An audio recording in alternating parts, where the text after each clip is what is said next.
Right student, chapter number 19 that is organic chemistry और उसका section या टॉपिक है 19.8 मैकेनिज्म ऑफ केमिकल रिएक्शंस। हमने प्रीवियस लेक्चर के अंदर 19.7 के अंदर देखा था कि ऑर्गेनिक रिएक्शंस कितनी तरह के होते हैं। आज हम देखेंगे कि इनका मैकेनिज्म है क्या और ये कितनी तरह का मैकेनिज्म फॉलो करते हैं। ये एक जनरल मेथड है, बाकी हम डिटेल मैकेनिज्म जो हैं वो हर रिस्पेक्टिव चैप्टर के अंदर पढ़ेंगे।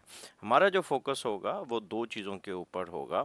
एक तो होगा होमोलाइसिस के ऊपर और एक हेट्रोलाइसिस के ऊपर। सबसे पहले हम ये देखते हैं कि what is a chemical mechanism. Chemical mechanism होता है क्या है?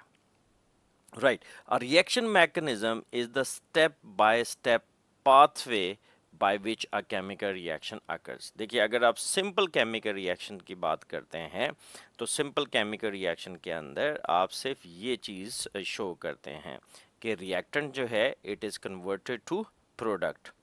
बट पाथवे के अंदर ये जो इंटरमीडिएट स्टेप्स हैं ये भी आपने देखने हैं। तो एक रिएक्टेंट जो है वो प्रोडक्ट तक कैसे पहुंचा, कितने स्टेप्स थे इन्वॉल्व, किस स्पीशी ने किसके ऊपर अटैक किया, ये सारी चीज़ें जो हैं हम मैकेनिज्म या पाथवे में देखते हैं। Right.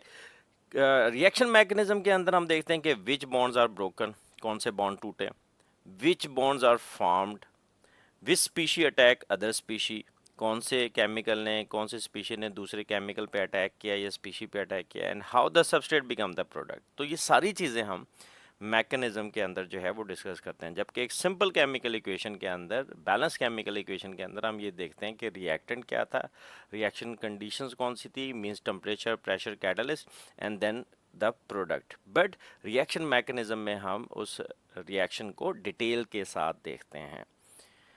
To main types of the reaction mechanism. हमारे पास ऑर्गेनिकली जो है वो दो मेजर क्लासेस हैं।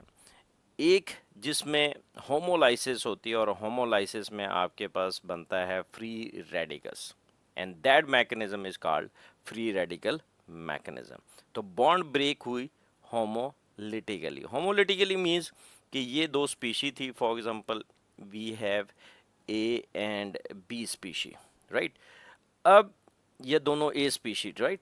तो यहाँ पे बॉन्ड जो हैं वो इक्वली शेयर हुए हैं, कोवलेंट बॉन्ड। अब इसको अगर आप बराबर से तोड़ दें तो हमारे पास दो स्पीशी जो है वो बन जाती हैं। ए के पास भी डॉट है, बी के पास भी डॉट है, मींस अनपेयर्ड इलेक्ट्रॉन। तो इस केस के अंदर जो है वो फ्री रेडिकल मैकेनिज्म होता है। सो होमोलिटिकली क्लीव होंगी तो होमोलाइसिस के जरिए जो है वो फ्री रेडिकल्स बनेंगे, एंड जो इलेक्ट्रॉन मूवमेंट होगी वो 1 इलेक्ट्रॉन टू ईच एटम होगी, यानी कि ये यहाँ पे आ गया और ये यहाँ पे आ गया, राइट। कंडीशन, कंडीशन के लिए आप लाइट देते हैं, हीट देते हैं या कोई भी रेडिकल इनिशिएटर देते हैं। एग्जांपल हमारे पास है क्लोरीनेशन ऑफ मीथेन। अगर हेट्रोलाइसिस हो रही है, हेट्रोलिटिक हो रही है, तो फिर इन दैट केस क्या होगा? For example I have such type of species A and B, right, और बॉन्ड ऐसे टूट गया, राइट। तो इसके ऊपर नेगेटिव चार्ज आएगा और इसके ऊपर पॉजिटिव चार्ज आएगा। So this is heterolysis. अब इलेक्ट्रोलाइसिस जो है, हेट्रोलाइसिस जो है, हेट्रोलाइसिस के अंदर जो है वो दो स्पीशीज बनती हैं, इलेक्ट्रोफाइल, न्यूक्लियोफाइल। एक ऐसी स्पीशी जिसके पास इलेक्ट्रॉन डेंसिटी मौजूद है या नेगेटिव चार्ज है, तो that is known as nucleophile.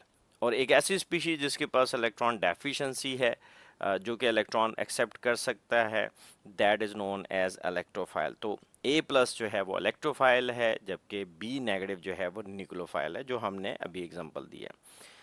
Electron की मूवमेंट क्या होती है? Both electrons goes to one atom, दोनों इलेक्ट्रॉन्स जो हैं वो एक ही एटम के पास चले गए। in this for this reaction the conditions are polar reagent are the solvent। Example जो है वो न्यूक्लियोफिलिक सब्स्टिट्यूशन। अब हम देखते हैं कि जो होमोलाइसिस है या ये जो फ्री रेडिकल मैकेनिज्म है ये होता कैसे है।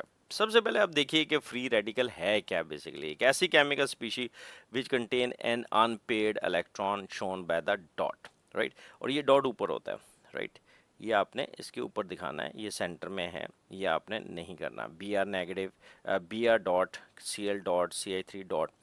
सो एक ऐसी species which have unpaired electron, अब अनपेयर्ड इलेक्ट्रॉन है तो ऑब्वियसली ये हाईली अनस्टेबल और हाईली रिएक्टिव होगी, ये किसी ऐसी स्पीशी की तलाश में होगी जिसको इलेक्ट्रॉन डेंसिटी जिसके साथ ये शेयर कर सकता है।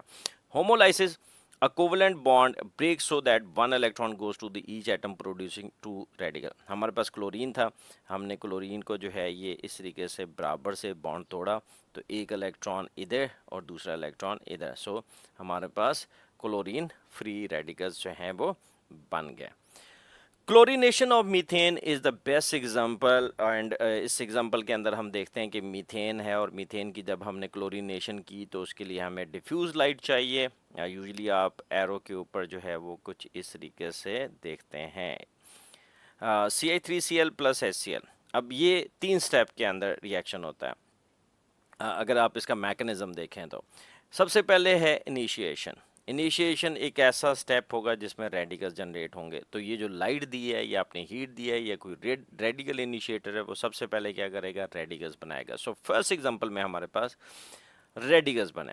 Second is the propagation step, and propagation step के अंदर जो है वो नए रेडिकल्स भी बनते हैं और प्रोडक्ट भी बनती है। जैसे कि क्लोरीन रेडिकल था, CH4 के साथ जब रिएक्ट करता है तो इसका जो आपके पास हाइड्रोजन है उसको एक्सट्रैक्ट कर लेता है। जब हाइड्रोजन एक्सट्रैक्ट करता है तो ये एसिल बन जाता है और साथ में मिथाइल रेडिकल बन जाता है। मिथाइल रेडिकल एक और क्लोरीन मालिक्यूल के साथ रिएक्ट करके CH3Cl बनाएगा और Cl रेडिकल बना लेगा। सो रेडिकल्स भी बन रहे हैं बच्चों और साथ में हमारे पास नई प्रोडक्ट भी बनती चली जा रही है। Termination step, termination step is the step जिसके अंदर जो है जो रेडिकल्स हैं वो आपस में कंबाइन होते हैं। जैसे क्लोरीन क्लोरीन रेडिकल जब आपस में कंबाइन हुआ तो क्लोरीन गैस जो है वो बना ली। इसी तरीके से मिथाइल और क्लोरीन जब आपस में कंबाइन हुए तो मिथाइल क्लोराइड बना लिया। एंड इसी तरीके से अगर मिथाइल मिथाइल बनाया तो इन्होंने एक अल्केन मालिक्यूल बना लिया, that is ethane. So termination step जो है उसके अंदर रेडिकल कंज्यूम होते हैं। Next we have ionic or polar mechanism. Bonds break heterolytically यानी अनइक्वली ब्रेक होता है and both electron goes to one atom producing ions. अब देखिए यहाँ पे अगर आप ऐसे बॉन्ड ब्रेक करें तो ए के खाते में कुछ नहीं आया, so it become a positive, जबकि ये जो पूरे का पूरा इलेक्ट्रॉन पेयर था ये बी के पास चला गया, सो बी नेगेटिव।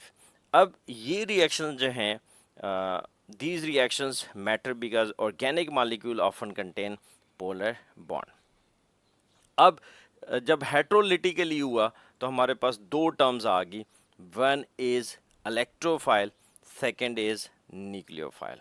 ठीक है जी, इंपॉर्टेंट टर्म्स हैं, अगर आप ये आइडेंटिफाई कर लेते हैं तो काफ़ी मुश्किलें आपकी हल हो जाती हैं। सबसे पहले हम डिफाइन करते हैं कि इलेक्ट्रोफाइल जो है वो हमारे पास क्या होता है।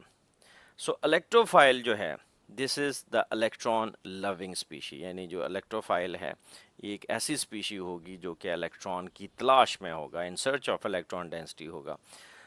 An electron species, deficient species that accepts an electron pair is known as electrophile। यानी एक ऐसी स्पीशी जिसके पास इलेक्ट्रॉन डेंसिटी की कमी है और वो इलेक्ट्रॉन पेयर एक्सेप्ट कर सकता है वो इलेक्ट्रोफाइल कहलाता है। For example we have hydrogen NO2 positive, BF3 and AlCl3।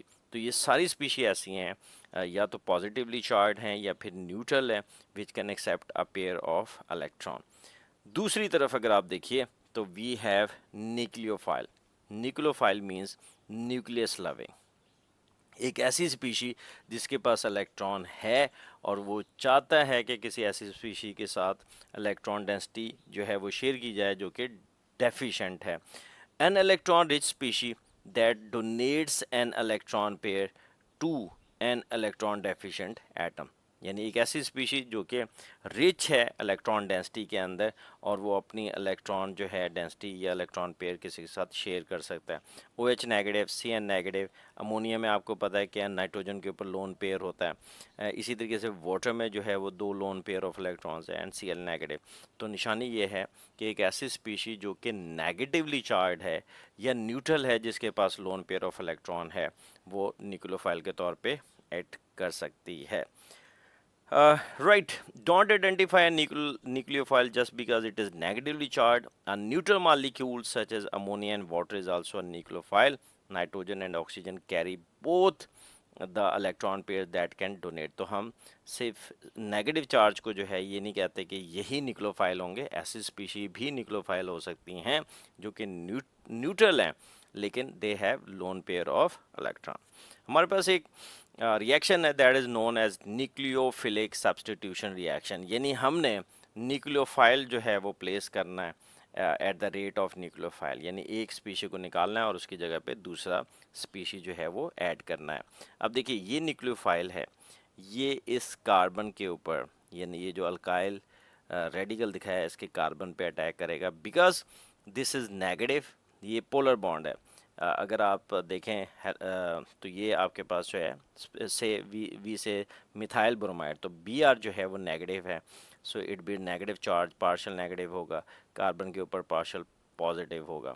तो हाइड्रोक्सल क्या करेगा, ये न्यूक्लियोफाइल है, ये मिथाइल के पास आएगा अपनी इलेक्ट्रॉन डेंसिटी लेके because it is better in sharing it's electron pair और इलेक्ट्रॉन डेंसिटी. तो ब्रोमीन जो है वो यहाँ से चलता होगा, ब्रोमीन जो है वो निकल जाएगा विद इट्स इलेक्ट्रॉन पेयर, तो ये बी आर नेगेटिव बनाएगा और साथ में अल्कोहल बन जाएगी. तो यहाँ पर बी आर जो है it is replace by nucleophile, so this is called nucleophilic substitution reaction. अब देखना है कि हमारे पास अटैक कौन कर रहा है जी. ज़रा इसको जूम कर लेते हैं. कौन सी स्पीशी अटैक कर रही है, हाइड्रोक्सालाइंस, ठीक है. तो दैट इज़ वाई ये क्या चीज़ है, न्यूक्लियोफाइल है, बिकॉज ये कार्बन इलेक्ट्रोफिलिक कार्बन के ऊपर अटैक कर लिया. Where does it attacks, the electrophilic carbon of methyl bromide. जब मिथाइल ब्रोमीन के साथ अटैक था तो इस कार्बन के ऊपर पार्शियल पॉजिटिव चार्ज था एंड ब्रोमीन पर पार्शियल नेगेटिव था. व्हाट लीव्स, क्या चीज़ निकली, बी आर नेगेटिव निकली, so this is called leaving group. Bond fission, the two fundamental paths. अभी हमने डिस्कस किया है कि अगर वो बराबर से होगा होमोलाइसिस होगी, फ्री रेडिकल्स बनेगा, और अगर हेट्रोलेटिकल ये है तो इलेक्ट्रोफाइल या निक्लोफाइल बनेगा. Right. Classify the east species. Ammonia, ammonia हमारे पास देखिए तो we have a lone pair of electron और ये अपना lone pair of electron share कर सकता है. This is the quick check 19.6 A part, so this is the nucleophile. क्यों है, because nitrogen has a lone pair to donate. B R dot, dot है, so this is free radical. क्यों, because it has unpaired electron. Again देखिए water में ये neutral है and oxygen के ऊपर जो है वो unpaired electron, lone pair of electron जो है वो मौजूद होते हैं. So this is the nucleophile. Positively charged है तो obviously it would be electrophile. Here Cl positive also electrophile because both have positive charge, they are electron deficient. 19.6 का B and C है जी. अब यहाँ पे अगर आप देखिए तो hydrogen and B R attach हो रहे हैं. हाइड्रोजन जो है वो यहाँ पे जा रहा है अकॉर्डिंग टू मार्कोनी का रूल, उसको हम आगे जाके डिस्कस करेंगे. एंड बी आर जो है वो इस कार्बन पे आ रहा है, so this is called addition reaction. CH4Br2, तो अगर आप यहाँ पे देखिए तो हमारे पास क्या हुआ कि CH3 निकला और Br अटैच हुआ, सो दिस इज एलिमिनेशन रिएक्शन. अब यहाँ पे देखिए इस कार्बन से क्लोरीन निकला, इस कार्बन से हाइड्रोजन निकला, सो this is called elimination reaction.